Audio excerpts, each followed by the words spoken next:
Hello बच्चों, चलिए प्रश्न को देखते हैं। प्रश्न है हमारे पास, समीकरणों को गुणनखंड विधि से हल कीजिए।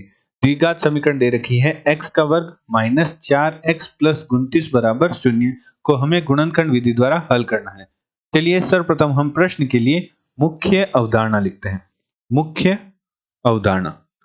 अवधारणा में किसी द्विघात समीकरण को गुणनखंड विधि द्वारा किस प्रकार हल किया जाता है उसका अध्ययन करते हैं। मान लीजिए हमारे पास एक द्विघात समीकरण है जो कि कुछ इस प्रकार है, x का वर्ग प्लस a प्लस बी गुणा x प्लस ए बी बराबर 0। तो इनके गुणनखंड किस प्रकार होंगे उनका अध्ययन करते हैं। तो यहाँ x के वर्ग का गुणांक हमारे पास है 1 और अचर पद है वो हमारे पास है ab। तो इनकी गुणा करने पर हमारे पास प्राप्त हो रहा है ab एवं x का गुणांक है वह हमारे पास है a प्लस बी। तो हम x के गुणांक को कुछ इस प्रकार तोड़ेंगे कि गुणा करने पर तो a भी आए एवं जोड़ने घटाने पर a प्लस बी आए। तो हम x कुछ इस प्रकार लिखते हैं, x का वर्ग plus ax plus bx plus ab बराबर 0 के। तो यहाँ अब देखने को मिलता है कि जो x का गुणांक a और b है इनकी गुणा करने पर तो a भी आ रहा है एवं जोड़ने घटाने पर a प्लस b आ रहा है। तो अब यहाँ हमारे जो प्रथम दो पद है उनमें x उभयनिष्ठ है तो x बार आ जाएगा, तो हमारे पास बनेगा x प्लस a एवं अंतिम दो पदों में b उभयनिष्ठ है तो हमारे पास बनेगा x प्लस a बराबर 0, जिससे हमारे पास दो गुणनखंड प्राप्त हुए, x प्लस a बराबर 0 के और x प्लस b बराबर 0 के, जिससे यहाँ से हम कह सकते हैं कि x प्लस a है वह भी 0 के बराबर होगा और x प्लस b है वह भी 0 के बराबर होगा। तो x का मान हमारे पास एक तो प्राप्त होगा माइनस a और एक दूसरा मान हमारे पास होगा माइनस बी। तो इस प्रकार हम द्विघात समीकरण के गुणनखंड प्राप्त करते हैं।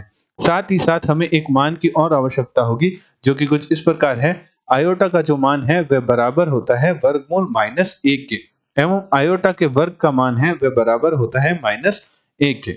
अतः प्रश्नानुसार प्रश्न में हमारे पास समीकरण दे रखी है जो कि दे रखी है x का वर्ग माइनस 4x प्लस 29 बराबर 0 को हमें गुणनखंड विधि द्वारा x का मान ज्ञात करना है। तो जो हमारा 29 है उसे हम कुछ व्यवस्थित करके इस प्रकार लिखते हैं कि x का वर्ग माइनस 4x प्लस 4 प्लस 25 बराबर 0।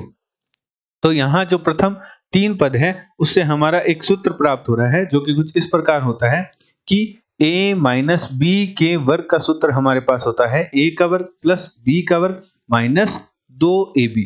तो तुलना कर a को x एवं b को 2 मानते हुए यदि हम तुलना करें, हल करें तो हमारे पास प्राप्त होगा a का वर्ग प्लस b का वर्ग माइनस 2ab। तो प्रथम तीन पदों में a माइनस b के वर्ग का सूत्र लगा देंगे तो हमारे पास प्राप्त हो जाएगा x माइनस 2 का वर्ग, और जो हमारा 25 है उसे हम कुछ इस प्रकार लिखते हैं कि 5 आयोटा का वर्ग। तो 5 आयोटा का वर्ग करेंगे तो यहाँ हमारे पास माइनस आ जाएगा बराबर 0 के। 5 आयोटा का वर्ग करेंगे, चलिए इसे देखते हैं। जब हम 5 आयोटा का वर्ग करेंगे तो हमारे पास होगा 5 का वर्ग गुणा आयोटा का वर्ग। तो 5 का वर्ग तो 25 हो जाएगा और आयोटा का वर्ग का हमने मान देखा था वो होता है माइनस 1 के, तो हमारे पास प्राप्त होगा माइनस 25। इसलिए हमने यहाँ 5 आयोटा के वर्ग के पहले माइनस का चिन्ह ले लिया। अब यहाँ हमारा एक सूत्र लग जाएगा जो कि होता है a माइनस बी गुणा a प्लस बी है जो कि बराबर होता है a का वर्ग माइनस b का वर्ग। तो निम्न सूत्र की सहायता से हल करते हैं। तो यहाँ जो हमारा x माइनस 2 है वह a हो गया और 5 आयोटा है वह b हो गया। तो हमारे पास प्राप्त होगा, हमारे पास हल करने पर प्राप्त होगा जो कि प्राप्त होगा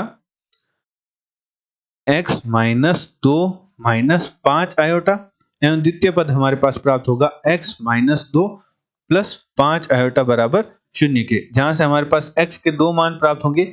एक तो हमारे पास x का मान प्राप्त होगा जो कि प्राप्त होगा, एक तो हमारा x माइनस 2 माइनस 5 आयोटा है वह 0 के बराबर होगा और एक हमारा x माइनस 2 प्लस 5 आयोटा है वह 0 के बराबर होगा, जिससे हमारे पास x के दो मान प्राप्त होंगे। एक तो प्राप्त होगा 5 आयोटा प्लस 2 एवं द्वितीय मान हमारे पास प्राप्त होगा 2 माइनस 5 आयोटा।